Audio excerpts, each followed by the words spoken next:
करो, रिलैक्स।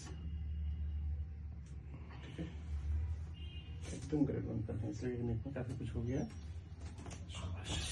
ठीक है, दोनों हाथ सिर के पीछे।